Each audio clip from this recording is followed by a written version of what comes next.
Hello. Welcome to Car Expert YouTube channel. Don't forget to subscribe us.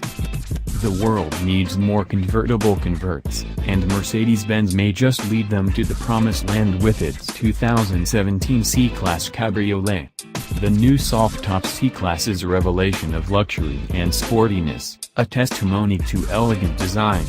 It comes in three strengths: the C300, C63 AMG, and C63 AMG-S. The AMG 7-speed automatic transmission on both is flawless.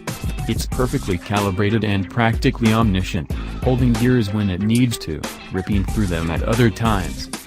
Like the C63 coupes and sedans, the AMGs feel like bulls ready for the fight.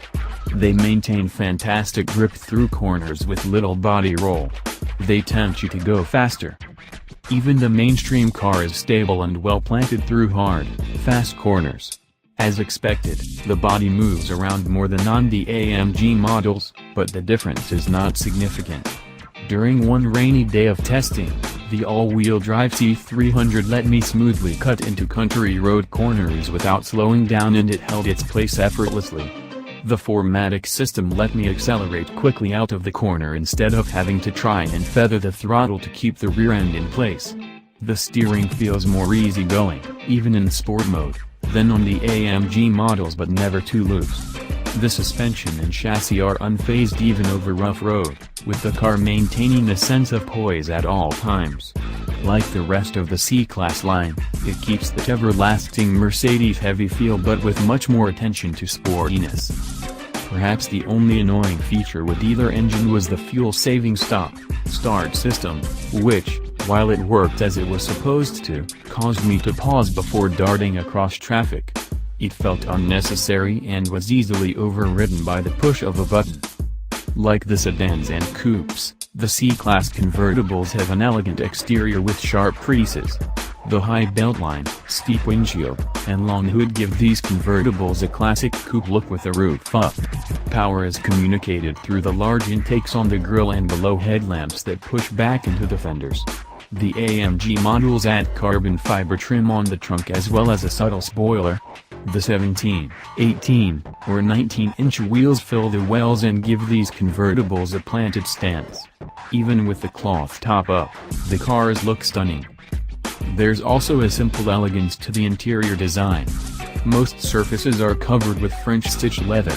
The high center console uses real carbon fiber on the AMG models and a dark wood grain, which I preferred, in the C300.